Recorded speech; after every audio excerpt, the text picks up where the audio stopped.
গতকালকে বরগুনা জেলার আমতলী পৌরসভার বটতলা এলাকায় একটা মাজারে হামলা, ভাঙচুর এবং অগ্নিসংযোগের ঘটনা ঘটেছে।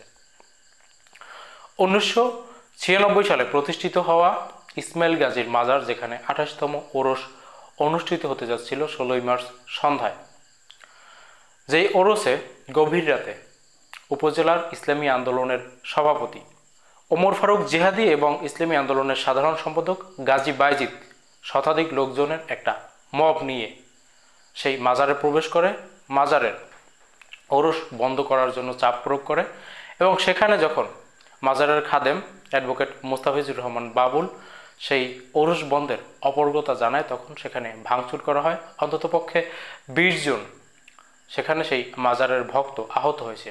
একটা পর্যায়ে সেই মাজার ভাঙচুর করে আগুন দিয়ে দেওয়া হয় এবং মাজারের খাদেমের বক্তব্য অনুযায়ী সেখানে যে দান বাক্স ছিল সেই দান বাক্স লুটপাট করে টাকা নিয়ে যাওয়া হয়েছে। পরবর্তীতে ফায়ার সার্ভিসের 2টি ইউনিট এসে সেখানে আগুন নিয়ন্ত্রণ করে এবং উপজেলা নির্বাহী অফিসার ওসি তারা সেই পরিস্থিতি নিয়ন্ত্রণ করে সেখানে উপস্থিত থেকে। এই প্রসঙ্গে ইসলামী আন্দোলনের সভাপতির কাছে প্রশ্ন করা হয়েছিল সাংবাদিকদের পক্ষ থেকে। তিনি জানিয়েছেন যে তারা সেখানে গিয়েছিলেন রমজান মাসের পবিত্রতা রক্ষার জন্য ওরস বন্ধ করার কথা বলতে। সেখানে তাদের সাথে বাকবিতণ্ডায় জড়ায় এবং মাজারের সমর্থকরা তাদের উপরে হামলা করে। সে কারণে উত্তেজিত হয়ে তার লোকজন সেই মাজারে অগ্নিসংযোগ করেছে, এটা তিনি নিজে স্বীকার করেছেন। এরপরেও এই ইতর লোকগুলোকে গ্রেপ্তার করা হয়নি।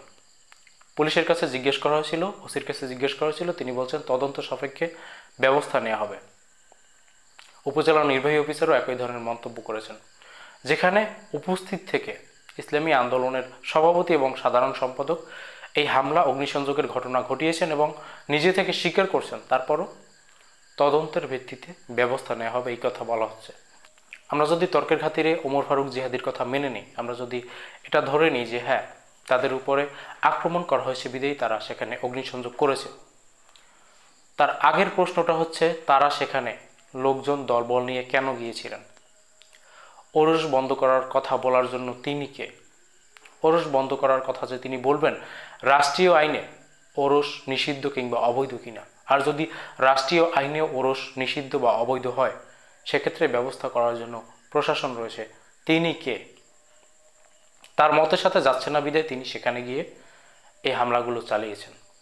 এখন উল্টো প্রশ্নটা করি, তারা যদি একটা মাহফিলের আয়োজন কোথাও করে, এই ওরস পক্ষদের সেই মাহফিল তো পছন্দ হবে না, এই ওরস পক্ষের লোকজনরা গিয়ে যদি সেই মাহফিল বন্ধ করার কথা বলে যে কোনো একটা অজুহাতে, তাহলে তারা সেখানে হামলা চালাবে কিনা? অবশ্যই চালাবে। তো আপনি আপনার মতের বিরোধীকে আপনি দমন করতে কেন যাচ্ছেন? যুক্তি রয়েছে তাদের যাওয়ার পেছনে, যুক্তি হচ্ছে 92% মুসলিমের দেশে এগুলো চলতে পারবে না, এরকম যুক্তি দেওয়া হয়। তেতো হলেও সত্য, আমি জানি এগুলো অপ্রিয় সত্য, আমাকে গালাগালি করতে পারেন, তারপরে বলতে হচ্ছে। আপনি আপনার মতের বাইরে গেলেই কার উপরে আপনার মত চাপিয়ে দিতে পারবেন না, এটাই হচ্ছে গণতন্ত্র।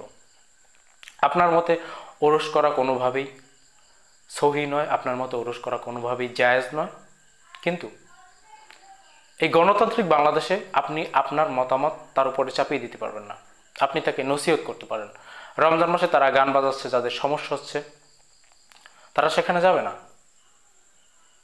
এটা হচ্ছে সমাধান। আপনি সেখানে গিয়ে কিভাবে হামলা করেন, আপনার এই অধিকার কোথায় রয়েছে? এই যে 92% মুসলিমদের কথা বলা হচ্ছে, তার মধ্যে এই ওরসের পক্ষের লোকজনরাও তো রয়েছে, তো তারা তাদের স্বাধীনতা অনুযায়ী সেটা চালাতে পারবে না? এদের শক্তির আর একটা উৎস রয়েছে, সেটা হচ্ছে এই যে 24-এর গণ অভ্যুত্থান। তারা মনে করছেন যে 24-এর গণ অভ্যুত্থান তাদের অর্জন। আমি বারংবার বলেছি, এই 24-এর অভ্যুত্থানে যেভাবে ইসলামিস্টদের অবস্থান রয়েছিল, ঠিক একইভাবে নাস্তিকদের অবস্থান রয়েছিল। এই 24-এর অভ্যুত্থানে ওরসের যে সমস্ত অনুসারী লোকজন রয়েছে তাদের উপস্থিতি ছিল, এখানে বিভিন্ন ধর্মের, হিন্দু, বৌদ্ধ, খ্রিস্টান, সমস্ত ধর্মের লোকজনদের উপস্থিতি ছিল। এটা একদম ধর্ম, বর্ণ, জাতি নির্বিশেষে সারা দেশের মানুষ শেখ হাসিনাকে প্রতিহত করার জন্য নেমে এসেছিল। এটাকে যদি আপনাদের ইসলামী লড়াই, ইসলামী বিপ্লব ভাবেন, তাহলে এটা মারাত্মক ভুল হবে। আমরা এখন দেখতে পাচ্ছি গণহারে শাহবাগী ট্যাগ লাগিয়ে তারপরে তাদেরকে জাতা বলা হচ্ছে, ডিহিউম্যানাইজ করা হচ্ছে। শাহবাগীদের যদি অপরাধ থাকে সেজন্য শাহবাগীদের বিচার অবশ্যই চাওয়া যাবে, কিন্তু গণহারে শাহবাগী চেতনার যে কোনো কাউকে পেলেই তাকে যে ডিহিউম্যানাইজ করতে হবে এটা কিন্তু নয়। 24কে শাহবাগের অনুরূপ হিসেবে দাঁড় করানো হচ্ছে, 24কে শাহবাগের প্রতিপক্ষ বানানো হচ্ছে, অথচ এই 24-এর লড়াইয়ে শাহবাগের একটা অংশের কিন্তু বড় একটা অবস্থান ছিল, সেটা অস্বীকার করা আমাদের জন্য অবশ্যই মারাত্মক ভুল হবে।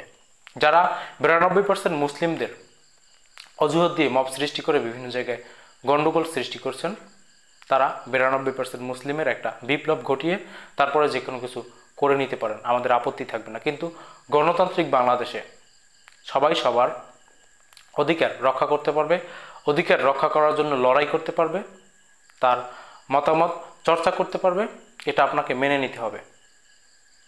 আর সবথেকে মারাত্মক একটা বিষয় রয়েছে, সেটা হচ্ছে দীর্ঘদিন যাবত আমরা দেখেছি যে আমাদের এই বাংলাদেশকে একটা জঙ্গি রাষ্ট্র হিসেবে উপস্থাপন করার জন্য প্রতিবেশী রাষ্ট্র মুখিয়ে রয়েছে। এখন তাদের দেশে দোল উৎসব চলছে, সেই দোল উৎসবকে কেন্দ্র করে বিভিন্ন জায়গায় মসজিদে হামলা, মসজিদে তেরপল দিয়ে ঢেকে দেওয়া, মুসল্লিদের গায়ে রং দেওয়া, এই ধরনের অপরাধ তারা ঘটিয়ে যাচ্ছেন। কিন্তু এরপরেও তারা আমাদের ধর্মীয় স্বাধীনতা নিয়ে কথা বলবেন, আমাদের বাংলাদেশের হিন্দু নির্যাতন নিয়ে, সংখ্যালঘু নির্যাতন নিয়ে, ধর্মীয় স্বাধীনতা নিয়ে নানা ধরনের মন্তব্য করবেন, সেটা পশ্চিমে বেশি উপস্থাপন করবেন। এটাই হচ্ছে, এটাই হয়, কারণ তারা আমাদের থেকে ভৌগোলিকভাবে অনেক শক্তিশালী, অনেক বড় একটা রাষ্ট্র, তাদের কথার মাপকাঠি আমাদের থেকে একটু বেশি। সেই অবস্থায় বাংলাদেশে এই অস্থিতিশীল পরিবেশ কেন আমরা সৃষ্টি করব? আমাদের অবশ্যই সচেতন থাকতে হবে। আর আমাদের পুলিশ প্রশাসনকে নিয়ে ইতিপূর্বে বলেছি, কখনো যদি কোনো অপরাধ সংগঠিত হয়, ফৌজদারি অপরাধ, সেক্ষেত্রে তারা যে কোনো মুহূর্তে ব্যবস্থা নিতে পারেন, সেজন্য মামলার প্রয়োজন নেই, স্বপ্রণোদিতভাবে তারা সেই ব্যবস্থা নিতে পারেন। এই যে 92% মুসলিমদের অজুহাত দেখিয়ে মব সৃষ্টি করবে আর সেটাকে মেনে নেবে, সেটা বাংলাদেশকে স্থিতিশীল করতে দেবে না। এই জায়গা থেকে আমাদের পুলিশ প্রশাসনকেও বেরিয়ে আসতে হবে। আর এই যে ইতর শ্রেণীর লোকজনরা, এর আগে আমরা দেখেছি যে তৌহিদি জনতার ব্যানারে এগুলো করা হয়েছে, এবার সরাসরি একটা সংগঠনের ব্যানারে এসে এই কার্যক্রমগুলো করা হয়েছে, যেটার ব্যাপারে এখন পর্যন্ত সংগঠনের কেন্দ্রীয় কোনো সিদ্ধান্ত আমরা দেখিনি। এক্ষেত্রে সরকার সরাসরি ব্যবস্থা নিতে পারে এই সংগঠনের বিরুদ্ধে, যেহেতু এখানে একটা সংগঠনের ব্যানার সরাসরি যুক্ত হয়েছে। আমরা যদি আমাদের রাষ্ট্রকে একটা কল্যাণকর রাষ্ট্র হিসেবে প্রতিষ্ঠিত করতে চাই, আমরা যদি গণতন্ত্র সমুন্নত রাখতে চাই, তাহলে অবশ্যই আমাদের ভিন্ন মতকে শ্রদ্ধা করতে হবে। আর শ্রদ্ধা না করুন, অন্তত আপনি তার উপরে চাপিয়ে দিয়ে কোনো কিছু জোর জবরদস্তি করার চেষ্টা করবেন, সেটা কোনোভাবেই বরদাস্ত করা হবে না।